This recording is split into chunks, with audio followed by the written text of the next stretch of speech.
Okay, we are on. Things are a little bit different this time because my AirPods are being a little stupid. So bear with me if the audio is a little more funky than usual. uh, I hope to have a much better system before too long, but I gotta work on that. So, without further ado, comes Chapter 4. The rabbit sends in a little bill.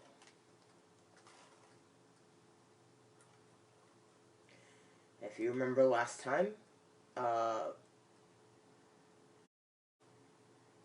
Alice had basically filled the house with her sighs, and was hearing the sound of feet coming towards her.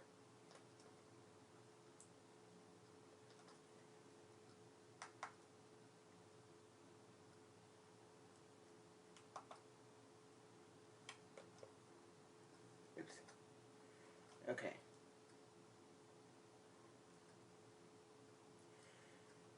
It was the white rabbit trotting slowly back again and looking anxiously about as it went, as if it had lost something, and she heard it muttering to itself, "The Duchess! The Duchess! Oh, my dear paws! Oh, my fur and whiskers! She'll get me executed, as sure as ferrets are ferrets. Where can I have dropped them, I wonder?" Alice guessed in a moment that it was looking for the fan and pair of white kid gloves, and she rather good-naturedly began hunting about for them. But they were nowhere to be seen. Everything seemed to have changed since her swim in the pool, and the great hall, with the glass table and the little door, had vanished completely. Very soon the rabbit noticed Alice as she went hunting about, and called out to her in an angry tone, "Why, Marianne, what are you doing out here?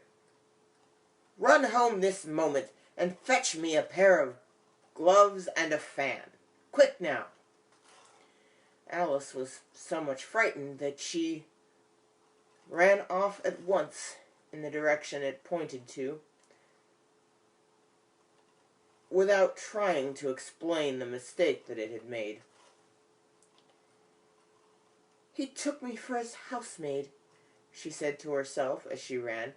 "How surprised he'll be when he finds out who I am. But I'd better take him his fan and gloves. That is, if I can find them." As she said this, she came upon a neat little house, on the door of which was a bright brass plate with the name W. Rabbit engraved on it. She went in without knocking, and hurried upstairs in great fear lest she should meet the real Marianne, and was surprised, and turned out of the house before she had found the fan and gloves. "How queer it seems," said Alice to herself, "to be going messages for a rabbit. I suppose Dinah'll be sending me on messages next. And she began fancying the sort of thing that would happen. Miss Alice, come here directly and get ready for your walk.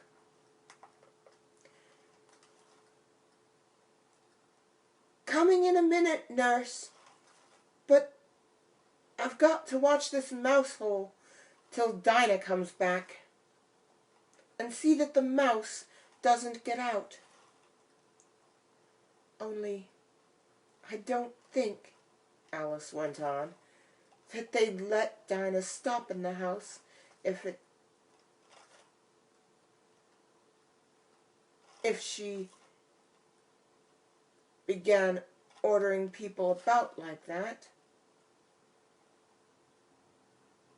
By this time, she had found her way into a tidy little room with a table in the window, and on it, as she had hoped, a fan and 2 or 3 pairs of tiny white kid gloves.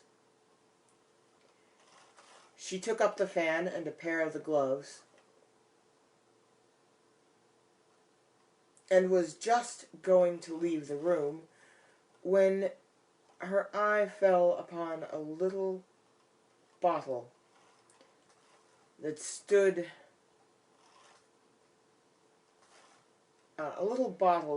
near the looking glass.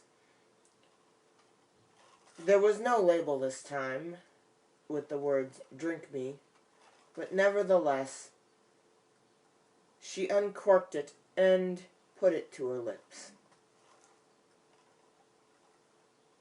I know something interesting is sure to happen, she said to herself, whenever I eat or drink anything. So I'll just see what this bottle does. I do hope it'll make me grow larger again. For really, I'm quite tired of being such a tiny little thing.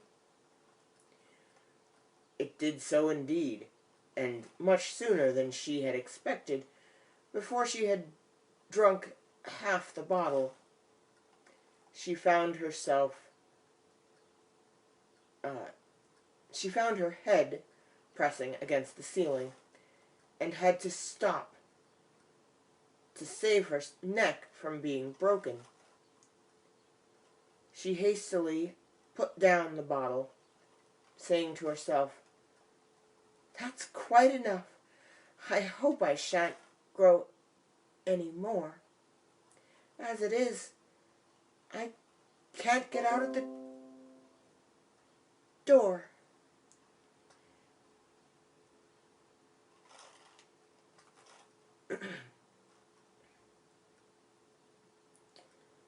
I do wish I hadn't drunk quite so much. Alas, it was too late to wish that. She went on growing and growing, and very soon had to kneel down on the floor. In another minute, there was not even room for this. And she tried the effect of lying down with one elbow against the door, and the other arm curled round her head. Still she went on growing, and as a last resource she put one arm out of the window and one foot up the chimney, and said to herself, "Now I can do no more, whatever happens. What will become of me?" Luckily for Alice, the little magic bottle had no... Oh. Okay. Sorry, notification got in the way. Lucky for Alice, the little magic bottle had now had its full effect, and she grew no larger. Still, It was very uncomfortable, and as there seemed to be no sort of chance of her ever getting out of the room again, no wonder she felt unhappy. It was much pleasanter at home, thought poor Alice, when one wasn't always growing larger and smaller and being ordered about by mice and rabbits. I almost wish I hadn't gone down that rabbit hole. And yet, it's very curious, you know.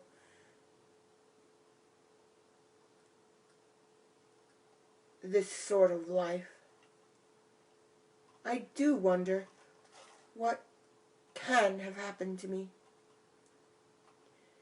When I used to read fairy tales, I fancied that kind of thing never happened.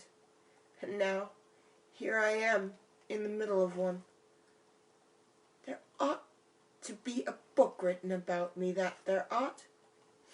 And when I grow up, I'll write one. But I'm grown up now, she added in a sorrowful tone. At least there's no room to grow up any more here. But then, thought Alice, shall I never get any older than I am now? That'll be a comfort. In one way, never to be an old woman, but then always to have lessons to learn. Oh, I shan't like that. Oh, you foolish Alice, she answered herself. How can you learn lessons in here? Why, there's hardly room for you, and no room at all for any lesson books. And so she went on, talking first one side and the other, and making quite a conversation of it altogether. But after a few minutes, she heard a voice outside and stopped to listen. "Mary Ann! Mary Ann!" said the voice. "Fetch me my gloves this moment!" Then came a little pattering of feet down the stairs. Alice knew it was the rabbit, coming to look for her, and she trembled until she shook the house, quite forgetting that she was now about 1,000 times as large as the rabbit, and had no reason to be afraid of it. Presently, the rabbit came up to the door and tried to open it, but as the door opened inward and Alice's elbow was pressing hard against it, that attempt proved a failure. Alice heard it say to itself, "Then I'll go round and get in at the window."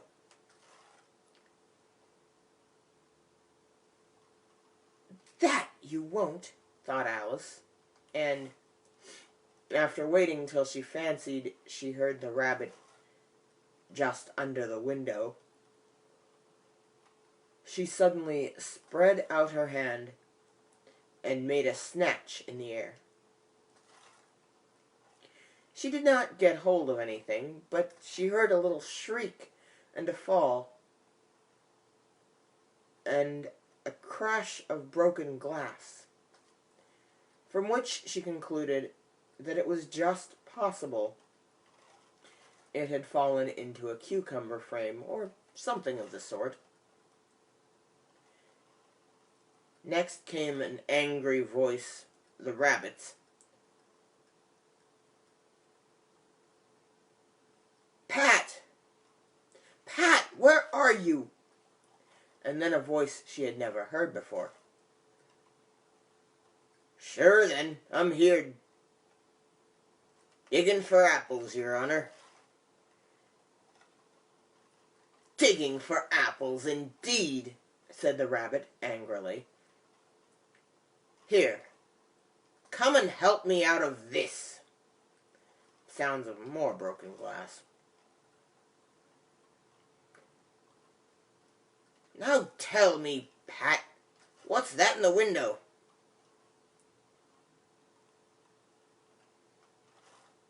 Sure, it's an arm, Your Honor.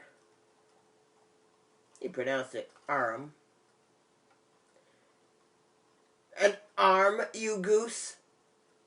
Who ever saw one that size? Why, it fills the whole window. Sure it does, Your Honor. But it's an arm for all that. Well, it's got no business there at any rate. Go and take it away. There was a long silence after this, and Alice could only hear whispering now and then, such as, Sure I don't like it, Your Honor. At all. At all. Do as I tell you, you coward. And at last she spread her hand again and made another snatch in the air. This time there were 2 little shrieks and more sounds of broken glass. What a number of cucumber frames there must be, thought Alice. I wonder what they'll do next. As for pulling me out of the window, I only wish they could. I'm sure I don't want to stay in here any longer.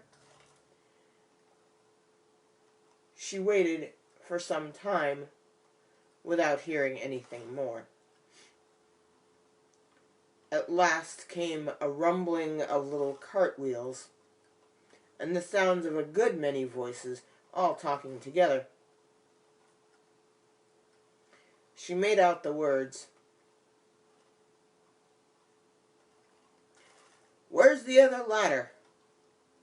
Why, I hadn't to bring but one. Bill's got the other. Bill, fetch it here, lad. Put 'em up at this corner. No, tie 'em together first. They don't reach half high enough yet. Oh, they'll do well enough. Don't be particular. Here, Bill, catch hold of this rope. Will the roof bear? Mind that loose slate. Oh, it's coming down. Heads below. Loud crash. Now, who did that? It was Bill, I fancy. Who's to go down to the chimney? Nay, I shan't. You do it. That I won't, then. Bill's got to go down. Here, Bill. The master says you've got to go down that chimney. Oh, so Bill's got to come down the chimney, has he? Said Alice to herself. Why, they seem to put everything upon Bill. I wouldn't be in Bill's place for a good deal. This fireplace is narrow, to be sure. But I think I can kick a little. She drew her foot as far down the chimney as she could, and waited till she heard a little animal. She couldn't guess of what sort it was, scratching and scrambling about in the chimney, close above her. Then, saying to herself, "This is Bill," she gave one sharp kick and waited to see what would happen next.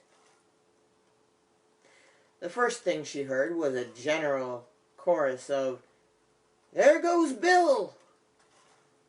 Then the rabbit's voice alone, "Catch him! You by the hedge!" Then silence. Then another confusion of voices. "Hold up his head. Brandy now. Don't choke him." "How was it, old fellow? What happened to you? Tell us all about it." Last came a little, feeble, squeaking voice. "That's Bill," thought Alice.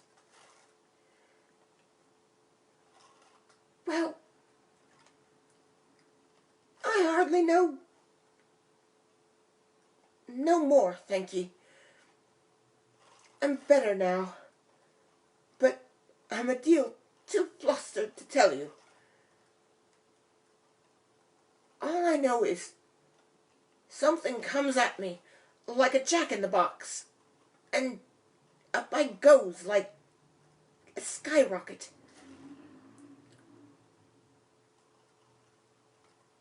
"So you did, old fellow," said the others. "We must burn the house down," said the rabbit's voice, and Alice called out as loud as she could, "If you do, I'll set Dinah at you." There was a dead silence instantly, and Alice thought to herself, "I wonder what they will do next. If they had any sense, they'd take the roof off." After a minute or two, they began moving about again, and Alice heard the rabbit say, "A barrowful will do to begin with." "Barrowful of what?" thought Alice, but she had not long to doubt, for the next moment a shower of little pebbles came rattling in at the window, and some of them hit her in the face. "I'll put a stop to this," she said to herself, and shouted out, "You'd better not do that again," which produced another dead silence. Alice noticed with some surprise that the pebbles were all turning into little cakes as they lay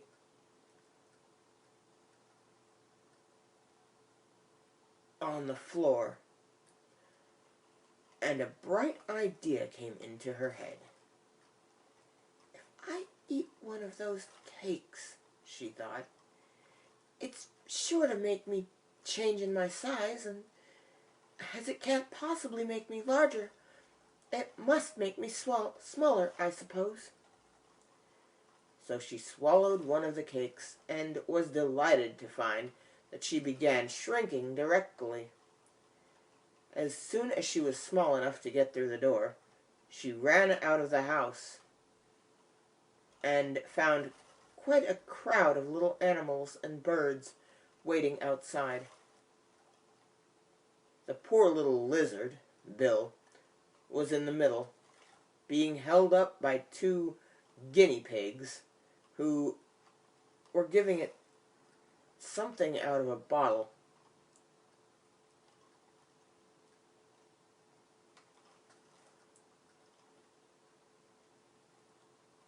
They all made a rush at Alice the moment she appeared,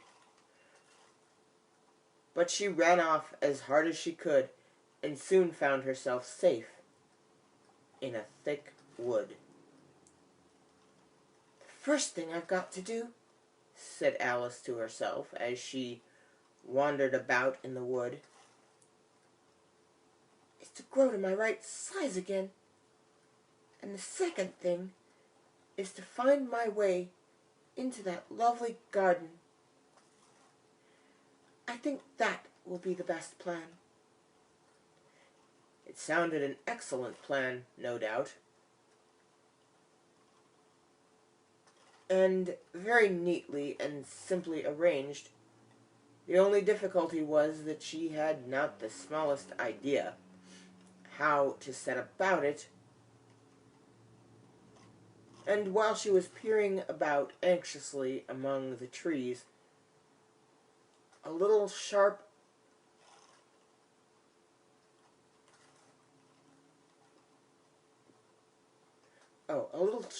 bark just over her head made her look up in a great hurry.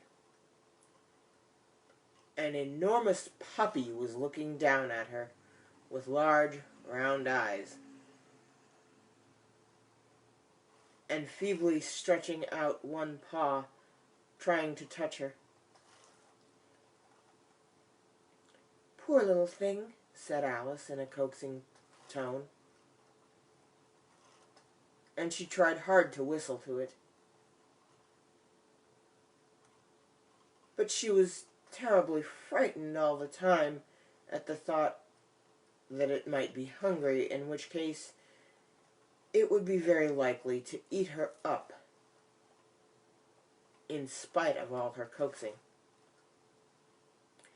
Hardly knowing what she did, she picked up a little bit of stick and held it out to the puppy.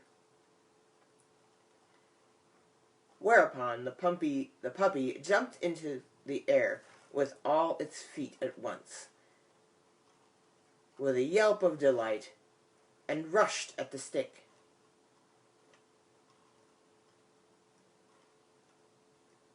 And made believe to worry it.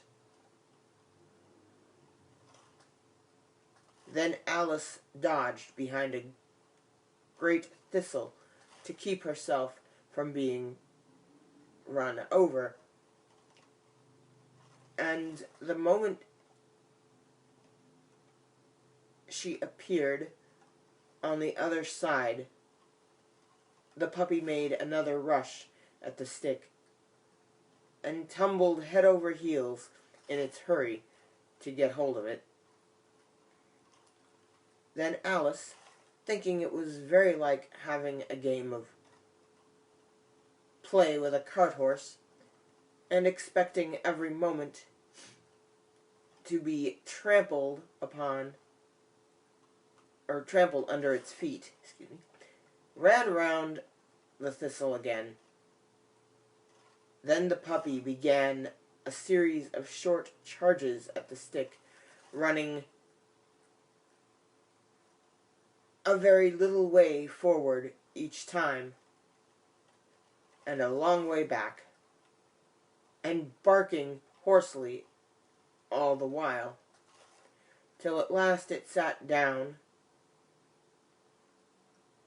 a good way off, panting, with its tongue hanging out of its mouth, and its great eyes half shut.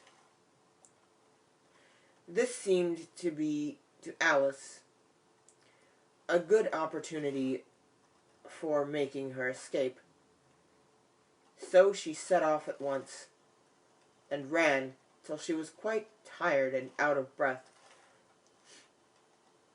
until the puppy's bark sounded quite faint in the distance. "And yet, what a dear little puppy it was," said Alice, as she leaned against a buttercup to rest herself, and fanned herself with one of the leaves. "I should have liked teaching it tricks very much, if I'd only been the right size to do it. Oh dear, I'd nearly forgotten that I've got to grow up again. Let me see, how is it to be managed? I suppose I ought to eat or drink something or other, but the great question is, what?" The great question certainly was, what? Alice looked all around her, at the flowers and the blades of grass, but she could not see anything that looked like the right thing to eat or drink under the circumstances. There was a large mushroom growing near her, about the same height as herself, and when she had looked under it, and on both sides of it, and behind it, it occurred to her that she might as well look and see what was on top of it. She stretched herself up on tiptoe and peeped over the edge of the mushroom, and her eyes immediately met those of a large blue caterpillar that was sitting on the top, with its arms folded, quietly smoking a large hookah, and taking not the smallest notice of her or anything else.